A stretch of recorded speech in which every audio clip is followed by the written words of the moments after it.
Bonjour ou bonsoir à tous, cela dépend de l'heure à laquelle vous allez tomber sur cette vidéo.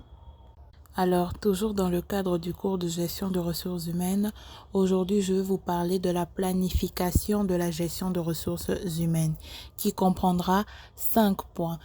Les définitions et importance, l'analyse de l'offre de travail, l'analyse de la demande de travail, l'appréciation des écarts entre l'offre et la demande de travail et la solution au déséquilibre. Alors, premier point, nous avons la définition et l'importance. Alors, définition. La planification de la GRH est un processus d'adaptation par lequel une entreprise anticipe les besoins en main-d'œuvre pour atteindre ses objectifs qui sont l'analyse des besoins et des disponibilités des ressources humaines, entre autres l'analyse ou l'évaluation de l'offre et des demandes de travail. Son importance est entre autres d'éviter le manque ou le surplus d'effectifs, c'est-à-dire toujours prévoir l'équilibre entre l'offre et la demande de travail. Et bien sûr, élaborer des plans et des programmes pour s'assurer de la continuité des activités au sein de l'entreprise. Deuxième point, nous avons l'analyse de l'offre de travail. Ce n'est rien d'autre que l'étude de ressources humaines disponibles dans l'entreprise, ce qui constitue l'offre de travail interne et ceux qui sont à l'extérieur de l'entreprise, donc sur le marché, qui constitue l'offre de travail externe. Cette analyse se base sur deux aspects, l'aspect qualitatif et l'aspect quantitatif. Par aspect quantitatif, nous voyons le nombre ou l'effectif et par l'aspect qualitatif, nous voyons les compétences, les qualifications que peuvent avoir des personnes, l'âge, le genre, etc., etc. Alors, toujours dans l'offre de travail, je veux vous parler des méthodes de prévision de ce dernier, en interne comme en externe.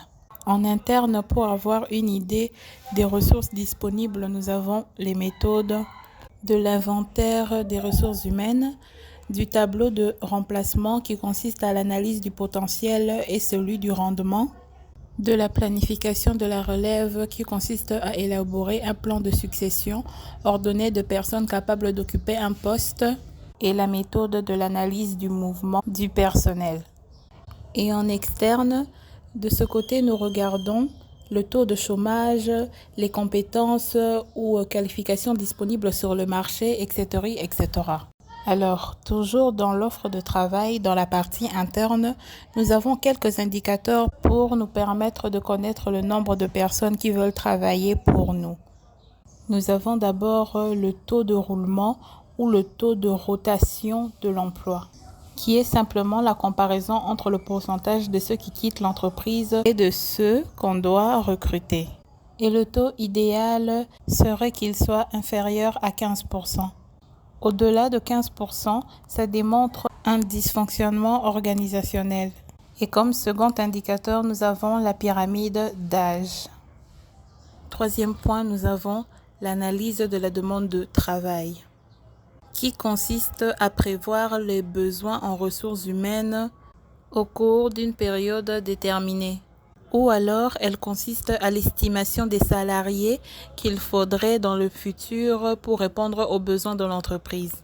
Toujours dans la demande de travail, parlons maintenant de la prévision de demande de travail en interne et en externe. Alors, en interne, nous regardons les valeurs de l'entreprise qui sont très importantes et la stratégie d'une entreprise qui a la capacité à acquérir des objectifs à long terme pour avoir un avantage concurrentiel.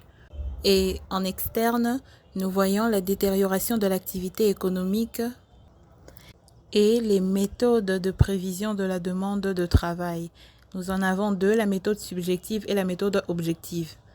La méthode subjective comprend le point de vue du gestionnaire et le Delphi qui est une technique de prévision participative qui consiste à obtenir des données fiables venant des experts. Tandis que la méthode objective, elle, comprend l'extrapolation. Quatrième point, nous avons l'appréciation des écarts entre l'offre et la demande de travail. Ça consiste juste à comparer ce que l'entreprise a et ce dont elle a besoin. Nous voyons ici, par exemple, l'excédent du personnel ce qui dit qu'il y a trop de salariés, ou déficit de personnel, ce qui dit qu'il n'y a pas assez de salariés, ce qui crée un déséquilibre. Nous emmenons ainsi au 5e point qui est intitulé « Solution au déséquilibre », qui consiste juste à mettre en place des actions pour corriger les écarts. En cas d'excédent, on peut limiter les embauches et redéployer les personnels par exemple. Et en cas de déficit, on peut recruter à l'extérieur ou promouvoir ceux qui sont à l'interne.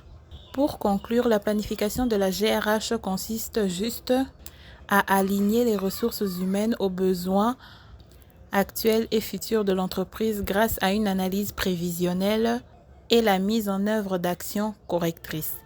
Voilà, ce sera tout pour cette vidéo. J'espère vous avoir fait comprendre la planification des ressources humaines. Je dis et je vous remercie.